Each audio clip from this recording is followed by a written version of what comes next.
When people are done peopling, do they go to heaven or to hell? I hated when people said that the trauma would make me stronger and that whatever didn't kill me would make me better. What did people know about my true feelings? What kind of X-ray machine would need to have to see through my flesh and blood into the hollow box I kept inside? It was quite the contrary. The trauma gave me trust issues, PTSD, nightmares, flashbacks, anxiety, and neurologic issues. However, I had to spoil it from the beginning and let the people know that eventually, I made myself stronger. Despite the trauma that I endured, it was quite a journey, to be honest, but if only under pressure a diamond becomes what it is, then I had to go through some transformation and metamorphosis to be able to get out of all of these. I just wanted to let the people know that I was done peopling, and long story short, I survived, and they could go to heaven, or to hell. When the world was breaking in half,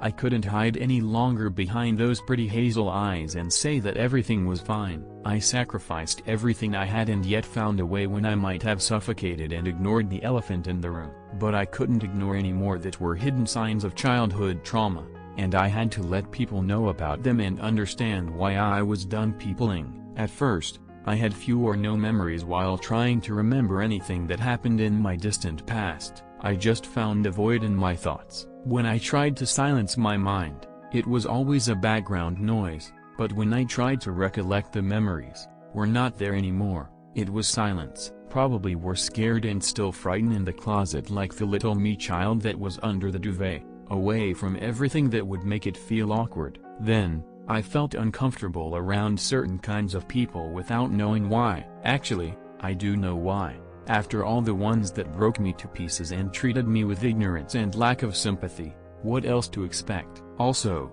I was constantly worrying that the worst would happen, even during good times. The anxiety was always there, and I would put all the terrible thoughts before anything else. Furthermore, I hoped to be rescued by others and seek experiences that reconfirmed the belief that nobody cared about me. The victim mentality was always there whenever I didn't need it, because I thought being weak was created to keep women in a state of suppression and control. So why I would be different? Last, I was breaking into tears for no apparent reason, adding a little bit more drama to the whole picture of a needy human. The little me never saw and knew that these reasons were there to be overcome, dissembled, and conquered. Thank God I grew up. I am sorry that I put myself through hell and tried to love myself when I also hated myself. I knew it was too late to apologize for all the mistakes that I didn't see, and I carried all the blame. But I wasn't more than just a child. Regardless, I made myself a promise. I promised that one day I will be alright and keep myself safe and sound even when everything was feeling crazy, and I didn't know how to stop or slow it down. There were some things we needed to talk about, but I couldn't stay. I took a piece of my heart and gave it to my little me. So when we were apart, never feel alone and scared. Be brave and stop hiding under the covers. The past few years were rough ones that tested me and tried to break me. Unfortunate events tumbled down one after another, testing my strength, my patience, and my sanity. However, I was determined to come back for what was mine, and I started to heal and looked for everything that could help me keep my promise made. I felt it was time for alignment, and I would not let anyone else stay in my way. Even though I tried everything I knew, when I was less expecting it I went through something that destroyed me. There was something that was dragging on with me for a long time, and I was not okay for a while. I was wondering why nobody wanted to know what was wrong with me, but I already knew what was wrong with me. My unhappiness made me isolate myself, and I considered myself unlovable and unworthy. During my lifetime, I have had few friends, and I recently lost something I thought was extremely meaningful: a lover, my faith, my family, or all of them combined. I blamed myself for that and made me compulsive that I wouldn't sleep or eat anything healthy. I used to take care of my appearance, but I lost interest in that, so I avoided mirrors. Likewise, I avoided sunlight, but I felt guilty because I considered it unhealthful and even immoral not to like it. My real nature was not one of convention, but I liked to pretend to be one, so people wouldn't notice me. I liked sometimes that as well, and I would dress to draw the eye, but then I thought that men who looked at me were fools or worse. In fact, I was drawn to dark, complicated, impossible men, assuring myself of isolation and unhappiness since I was happiest by myself.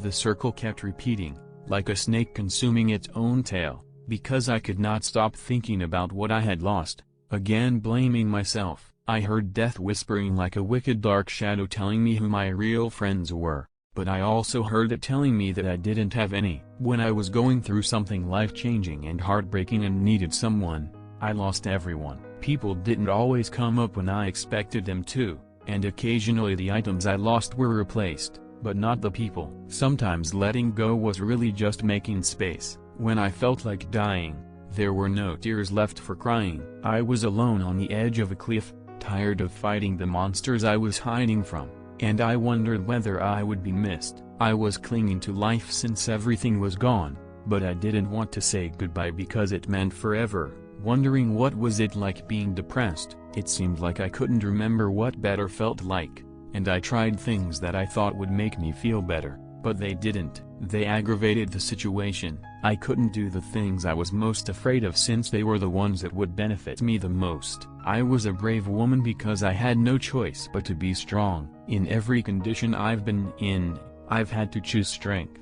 Being strong was a hardship for me at times, and I didn't want to be strong all of the time. I had no choice but to decline guidance since I didn't know what else to do. I was reluctant to ask for help because I had always been the only one, the only dependable one, the only one who had to take responsibility. I had no option but to be tough when I was the only one there my entire life. If someone could show me that they were dependable, responsible, and strong, I could share part of the burden. A powerful woman, on the other hand, would never settle. For a long time, I understood what agony I had to go through, and at times I wanted to give up, but damn, I had to keep it on anyhow because of all the disappointments in life that taught me that being brave was the only way to proceed. Even though I had been through hell, I always wondered why I would stop in there, therefore I had to keep going. I didn't seek help very frequently because I managed my own healing, but when I did, it signified something was wrong.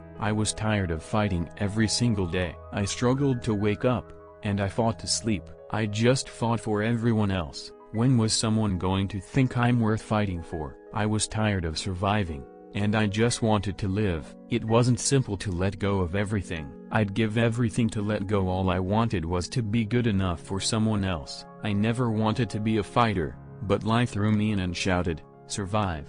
A broken bar, and I did. I brought loss and grief into my house. I learned that life was brutal and uncalled for the majority of the time, resulting in nothing but chaos. The sun would rise and set, and the days would pass whether or not I was around to witness them. I discovered that the future was a mirage, and the past was a cage. I learned to hang on to what was important by learning to let go. I discovered that individuals would betray you and then defend it. They'd cross every boundary I established, their pride by their side, and let their views cling to my neck. I discovered that not everyone was good and that some people were truly evil. I was taught strength, grief, and how to deal with the in-betweenness of life. The most essential lesson I learned was that I thought I had time, but time was a finite resource. How could I ever trust again? I remained up all night convincing myself that I was alright. I haven't been myself, but I knew my glow would return and I would light as brightly as I was born to.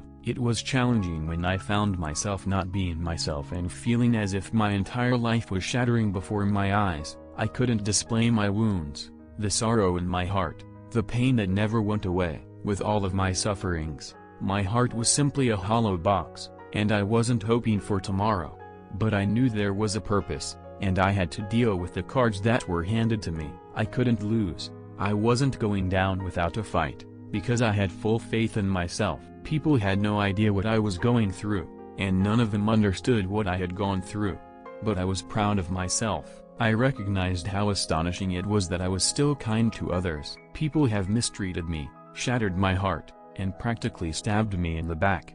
Yet I have stayed kind. Even after all of this, I still cared about people. Really? Yes. I soon realized that I was unique. People act out of rage, seek revenge, and I choose to be fair and go out of my way for them. I never considered my kindness to be a character flaw. The only important factor that changed was the people to whom I decided to extend my compassion. I would always be kind and unique, since it is not people that mold my personality and behavior, but my ability to react to them. I should really be proud of the way I managed the last few months, the secret fights I fought, and the times I was knocked down but got back up. People would know why I was done peopling, but would they check on me?